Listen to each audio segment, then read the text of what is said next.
Good evening दोस्तों, आप सभी के लिए। और जैसा कि दोस्तों आप सभी को पता ही है दोस्तों, एनटीपीसी क्लासें आपकी दोस्तों आपको रेगुलर मिल रही हैं। तो दोस्तों आज हम बात करने वाले हैं दोस्तों 25 जनवरी 2021 का दोस्तों फर्स्ट शिफ्ट का आपका पेपर है। और जिसमें जितने भी प्रश्न पूछे गए हैं दोस्तों, इसमें वो सारे प्रश्न हम इस वीडियो में डिस्कस करने वाले हैं। तो दोस्तों वीडियो पर आपको लास्ट तक बने रहना है और वीडियो को देखना है दोस्तों, अच्छी तरह से समझना है, पैटर्न समझना है, क्वेश्चन समझने हैं, वो सारी चीज़ें आपको देखनी है। तो चलिए दोस्तों बिना किसी देरी के वीडियो को शुरू करते हैं। और अभी तक आपने हमारे दोस्तों चैनल को सब्सक्राइब नहीं किया है तो प्लीज़ आपसे रिक्वेस्ट है, चैनल को सब्सक्राइब करके साथ में ऑल वाला बेल आइकन दबा लें, ताकि दोस्तों मेरी आने वाली हर वीडियो का नोटिफिकेशन सबसे पहले दोस्तों आपके पास पहुँच सके। और हो सके दोस्तों वीडियो को लाइक करना, शेयर करना, कमेंट करना। तो चलिए दोस्तों शुरू करते हैं वीडियो को बिना किसी देरी के। तो देखिए दोस्तों फर्स्ट प्रश्न है यहाँ पर, और आपसे पूछा गया है कि निम्नलिखित में से कौन 2011 में 969 railway engineer regiment of territorial army में शामिल हुई थी। वह भारतीय सेना की पहली महिला जवान थी।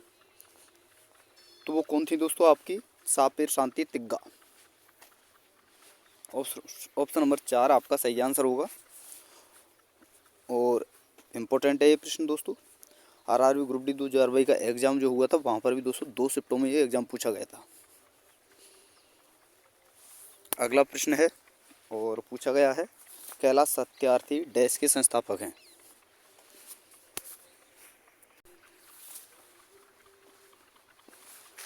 तो ये हैं दोस्तों कैलाश सत्यार्थी जो हैं दोस्तों, ये संस्थापक है आपके दोस्तों बचपन बचाओ आंदोलन के। ऑप्शन नंबर 1 आपका सही आंसर होगा। और बचपन बचाओ आंदोलन था दोस्तों, जैसे कि छोटी छोटी जो बच्ची होती हैं उनके साथ दोस्तों गलत किया जाता है। जैसे कि कोख में ही बच्चियों को मरवा दिया जाता है। जैसे बच्ची पैदा होती है तो उसे जन्म देने के तुरंत बाद ही दोस्तों ख़त्म कर दिया जाता है। इन सारी चीज़ों से रिलेटेड इनका ये आंदोलन था। अगला प्रश्न है और यहाँ आपसे पूछा गया है कामत नमचाबारवा और गुरला मंधाता निम्न में से किसके नाम हैं? तो ये है दोस्तों हिमालय की पर्वत चोटियों के। ऑप्शन नंबर 4 आपका सही आंसर होगा। अगला प्रश्न है पूछा गया है किसी अन्य कमरे में बात कर रहे लोगों की बातें हमें ध्वनि तरंगों के डैश के माध्यम से सुनाई देती हैं। तो ये सुनाई देती हैं दोस्तों विवर्तन की वजह से। ऑप्शन नंबर 2 आपका सही आंसर होगा। अगला प्रश्न है पूछा गया है निम्नलिखित में से क्या संयुक्त राष्ट्र का अंग नहीं है? तो संयुक्त राष्ट्र का अंग नहीं है दोस्तों राज्यसभा। ऑप्शन नंबर 4 आपका सही आंसर होगा। अगला प्रश्न है पूछा गया है मौलाना अबुल कलाम आज़ाद ट्रॉफी की शुरुआत डैश में की गई थी और यह सभी भारतीय विश्वविद्यालयों में से खेलों में सर्वश्रेष्ठ प्रदर्शन करने वाले विश्वविद्यालय को प्रदान की जाती है। तो ये शुरू की गई थी दोस्तों 1956 से 57 के मध्य। ऑप्शन नंबर 1 आपका सही आंसर होगा। अगला प्रश्न है और पूछा गया है कि ऊष्मा संतुलन क्या है? तो ऊष्मा संतुलन है दोस्तों पृथ्वी द्वारा अवशोषित आपतित ऊष्मा और विकिरण के रूप में बाहर जाने वाली ऊष्मा के बीच का संतुलन। ऑप्शन नंबर 3 आपका सही आंसर होगा। अगला प्रश्न है पूछा गया है कि पेशी तंत्र का कौन सा भाग हड्डी को हड्डी से जोड़ता है?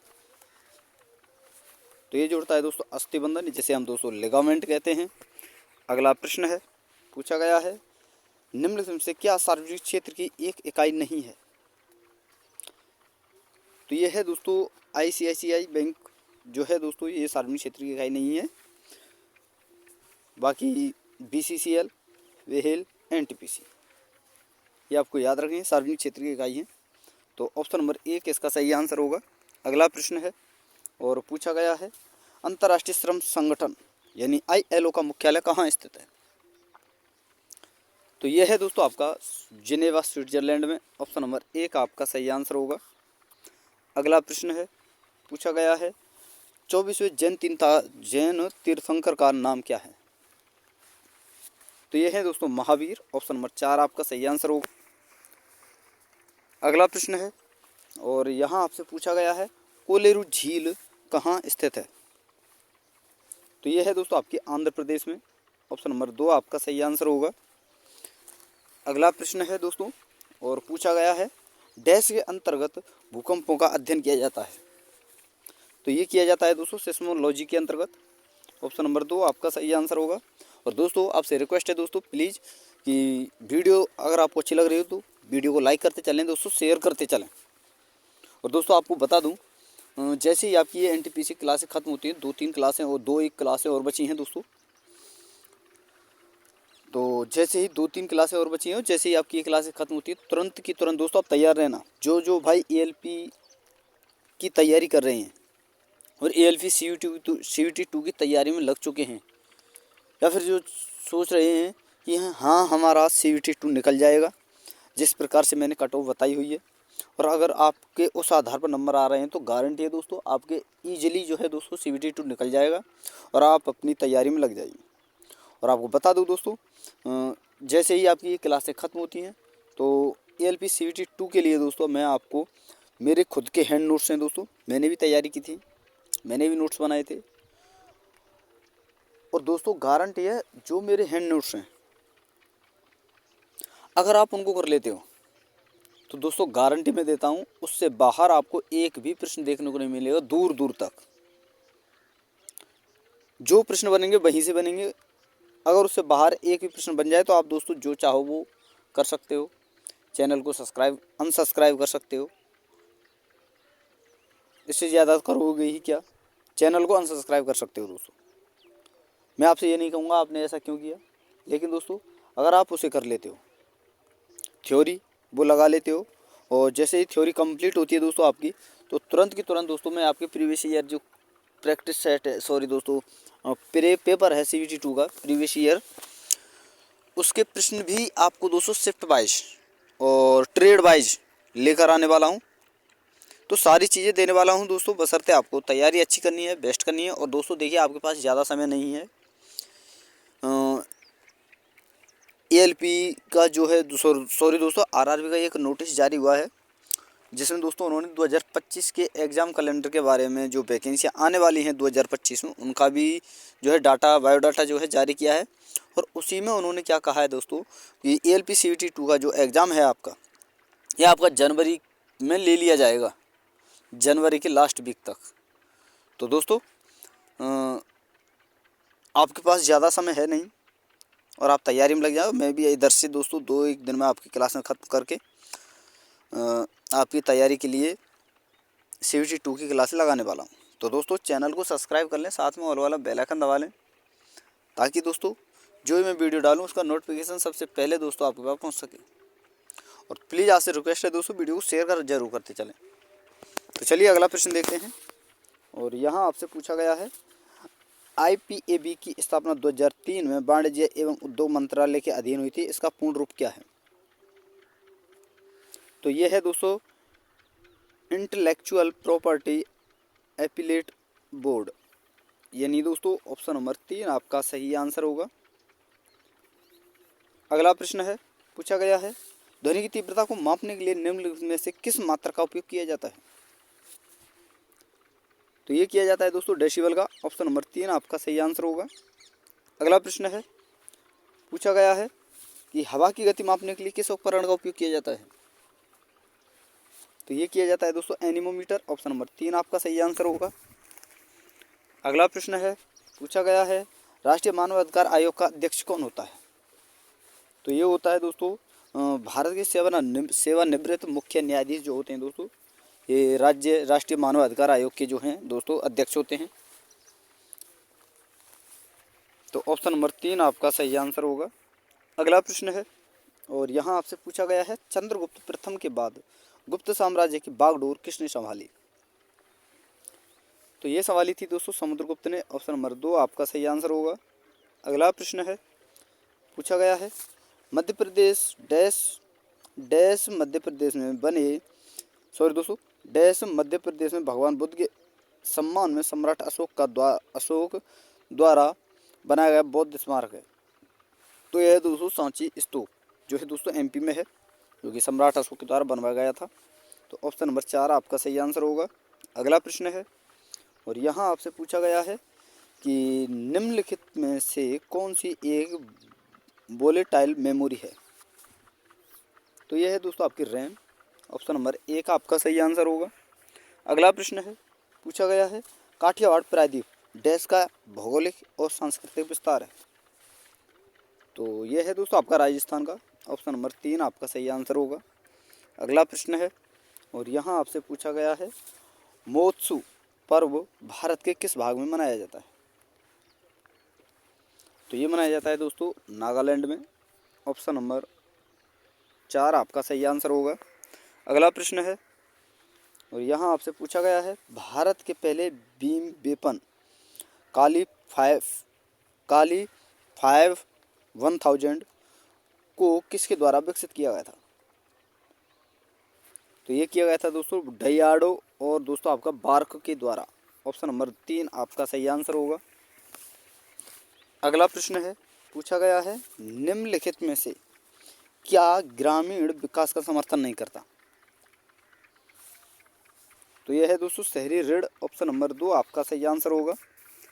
अगला प्रश्न है, और यहाँ आपसे पूछा गया है ये रहा दोस्तों नॉन वोलेटाइल मेमोरी एक प्रकार की कंप्यूटर मेमोरी है जो कंप्यूटर के डैश भी संग्रह सूचनाओं को प्राप्त कर सकती है।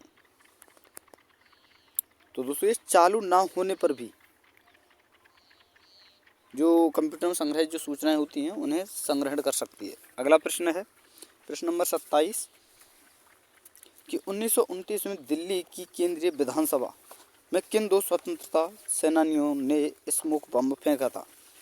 इन स्मोक बम जो हैं फेंके थे, तो ये फेंके थे दोस्तों भगत सिंह और बटुकेश्वर दत्त ने। ऑप्शन नंबर 3 आपका सही आंसर होगा। अगला प्रश्न है दोस्तों, और यहाँ आपसे पूछा गया है प्लूटो ग्रह की खोज किसने की थी। तो ये की थी दोस्तों क्लाइड टॉमबाग ने। ऑप्शन नंबर 4 आपका सही आंसर होगा। अगला प्रश्न है, और यहाँ आपसे पूछा गया है ये रहा दोस्तों माँ के गर्भ में बच्चा डैश के माध्यम से अपना पोषण प्राप्त करता है। तो ये कहता है दोस्तों बीजांडासन के द्वारा, यानी दोस्तों प्लेसेंटा के द्वारा। तो ऑप्शन नंबर 4 आपका सही आंसर होगा। दोस्तों प्लेसेंटा को ही बीजांडासन कहते हैं। अगला प्रश्न है, और यहाँ आपसे पूछा गया है दुनिया का पहला आधिकारिक एयरमेल फरवरी 1911 में डैश से डैश भेजा गया था। यानी दोस्तों दुनिया का जो पहला आधिकारिक एयरमेल फरवरी 1911 में दोस्तों इलाहाबाद से नैनी भेजा गया था। ऑप्शन नंबर 3 आपका सही आंसर होगा। और अगला प्रश्न है यहाँ पर, और पूछा गया है दोस्तों नीला तोता का रासायनिक नाम क्या है। तो नीले तोता का रासायनिक नाम है दोस्तों कॉपर सल्फेट। ऑप्शन नंबर यानी CuSO4.7H2O। यह है दोस्तों कॉपर सल्फेट, जिसे दोस्तों नीला तोता कहते हैं। तो ऑप्शन नंबर 1 आपका सही आंसर होगा। अगला प्रश्न है, और आपसे पूछा गया है कि निम्नलिखित में से क्या भारत का प्रमुख कार्यक्रम नहीं है। तो देखिए दोस्तों सर्व शिक्षा अभियान, राष्ट्रीय ग्रामीण स्वास्थ्य मिशन, प्रधानमंत्री आवास योजना ग्रामीण, और ये तीनों ही दोस्तों भारत के कार्यक्रम हैं। ये दोस्तों मरुस्थल विकास कार्यक्रम जो है दोस्तों ये आपका UAE का होता है, ये UAE में ही मनाया जाता है। तो ऑप्शन नंबर 3 आपका सही आंसर होगा। अगला प्रश्न है, पूछा गया है कंप्यूटर शब्दावली में IDN का पूर्ण रूप क्या है। तो यह है दोस्तों internationalised domain name. Option number 2 आपका सही आंसर होगा। अगला प्रश्न है, पूछा गया है खिलाफत आंदोलन की शुरुआत डैश में हुई थी। तो ये हुई थी दोस्तों तुर्की में। ऑप्शन नंबर 4 आपका सही आंसर होगा। अगला प्रश्न है, पूछा गया है भारत का सबसे बड़ा नाभिकीय शक्ति केंद्र कहाँ स्थित है। तो यह है दोस्तों तारापुर में। ऑप्शन नंबर 2 आपका सही आंसर होगा। अगला प्रश्न है, पूछा गया है NCSM संस्कृति मंत्रालय के अधीन एक स्वायत्त संस्था है, इसका पूर्ण रूप क्या है। तो NCSM का पूर्ण रूप है दोस्तों national council of science museums. Option number 2 इसका सही आंसर होगा। अगला प्रश्न है, और यहाँ आपसे पूछा गया है कि ये रहा दोस्तों, भारत के राष्ट्रपति के महाभियोग की प्रक्रिया संविधान के डैश में उल्लिखित है। तो यह है दोस्तों अनुच्छेद 61 में। ऑप्शन नंबर 2 आपका सही आंसर होगा। और अगला प्रश्न है, यहाँ आपसे पूछा गया है कि नैनो साइंस एंड टेक्नोलॉजी यानी नैनो मिशन की शुरुआत कब की गई थी। तो ये की गई थी दोस्तों 2007 में। ऑप्शन नंबर 3 आपका सही आंसर होगा। तो दोस्तों देखिए, ये आपके कुछ प्रश्न थे 25 जनवरी 2021 के फर्स्ट शिफ्ट के दोस्तों। लगभग 40 प्रश्न थे। तो दोस्तों वीडियो कैसी लगी, और वीडियो अगर आपको अच्छी लगी हो तो दोस्तों आपसे रिक्वेस्ट है वीडियो को लाइक कर दें, शेयर कर दें, और अभी तक आपने चैनल को सब्सक्राइब नहीं किया है तो प्लीज़ आपसे रिक्वेस्ट है चैनल को सब्सक्राइब करके साथ में ऑल वाला बेल आइकन जरूर दबा दें दोस्तों, ताकि दोस्तों मेरी आने वाली हर वीडियो का नोटिफिकेशन सबसे पहले दोस्तों आपके पास पहुंच सके। और हो सके तो दोस्तों वीडियो को ज़्यादा से ज़्यादा लाइक करना, शेयर करना, कमेंट करना। तो थैंक यू दोस्तों, धन्यवाद। फिर मिलते हैं नई वीडियो के साथ।